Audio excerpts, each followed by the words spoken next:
So this brings us up to the last uh, topic that we had scheduled for today. Thinking about how automation is going to help us. McKinsey came out with some new research on the future of contact centers and how we are going to change the way that we interact with call centers, contact centers, and the information that we're trying to get. And I'm curious on what you saw there that really got your attention on how all this is going to change.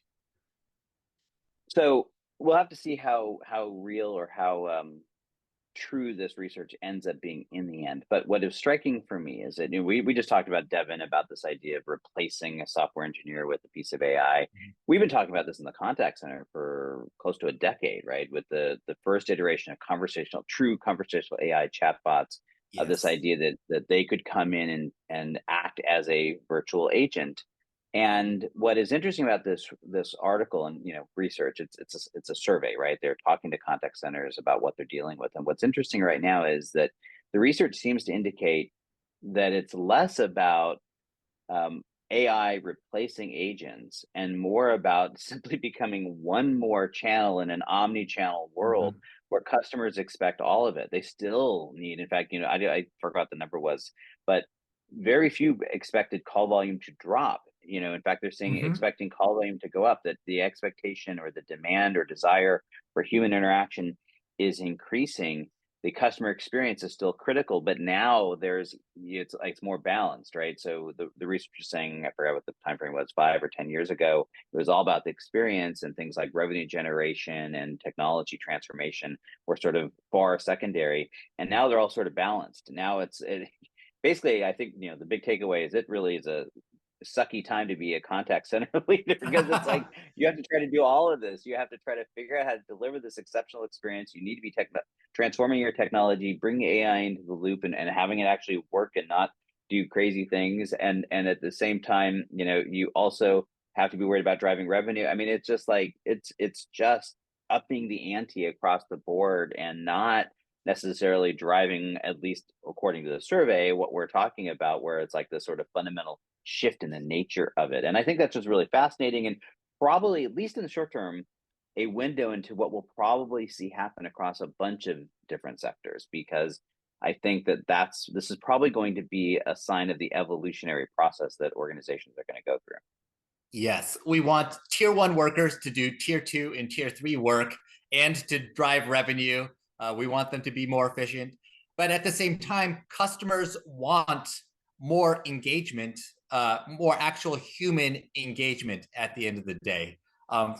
You don't want a half-assed answer to come from a computer and then have that be the final say. That's just not a good customer experience, whether you're an external customer or an internal customer of a service. You want 100% completed answers and solved problems, which it typically requires some sort of agent or at least some sort of answer from a human being saying, yes, we have actually completed all the work associated with your problem. Because if you solve the problem and don't tell the customer, that's actually not a 100% accurate and solved problem either. So yeah, I think there's a lot of interesting challenges in the contact center. Right now, everything feels automated. Everything feels like you go through this 5 minute tree of logic that nobody actually wants to go through before getting to somebody who can actually help you. So being able to close or eliminate that tree and that automated logic with a more human or common sense logic is definitely welcome. Yeah, well, I think it's funny. I was actually talking to somebody earlier today, and they brought to mind a keynote that I gave pre-pandemic, and it was called Mhm. "The New Human Era," "The New Human Age," and my basic premise was that as we are moving into this period in which AI, because even then we were talking about AI, but anything that we can reduce to an algorithm, we're going to automate. That it's actually these human characteristics, our ability to have empathy and to experience emotions and to share those emotions, that actually become the things that create value. And I think Mhm. so. It's why I've been focused on the importance of the customer experience, the digital experience, for so long. And I think this research sort of points to that really what we're talking about in the end, it's still about the experience. And I always use the term digital experience because it's all encompassing around this, that we as a consumer want that experience. And sometimes we do in fact want it automated. So I found a credit card on the street the other day and I called American Express. And while overall their IVR is actually pretty good, in this case, this was like an outlier, right? I mean, I am a customer, but I wasn't calling about my account. Right. And so it's like I kept yelling at the IVR, agent, agent, Right. like, get me to somebody because you can't solve this problem. It's like I want technology. If I could have handled this through a conversational chatbot that was smart enough to understand this, fabulous. I didn't need to talk to anybody. This wasn't about me having this experience. But there are other times when I need that, right? Probably the person who lost the card, they wanted that, right? They want that empathy. They would love that outreach for someone to contact them and go, hey, just want to let you know, you can rest assured your card's been found. We've eliminated any charges proactively, da da da da da, right? That the experience is not one dimensional. Sometimes it's very human. Sometimes we can completely do it and deliver a better experience using technology. And I think the contact center is going to be ground zero. And if I was an enterprise leader today, not only am I putting a lot of focus there, I'm also looking for lessons, because I think the same things, the same issues that the contact center is facing today, we're going to be facing across every department within the enterprise in the next 10 years. Yes, and the ability to be able to parse whether a challenge or problem is a logical problem or an emotional problem, or some combination, is still honestly too difficult to handle through a pure tree of a pure logic tree.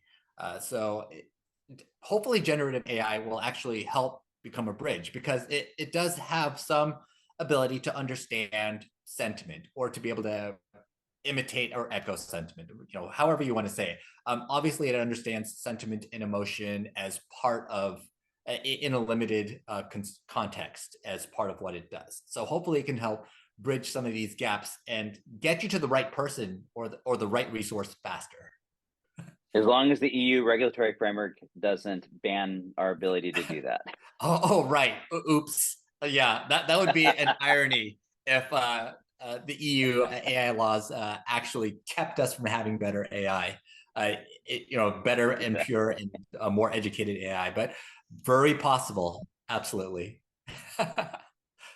Yeah.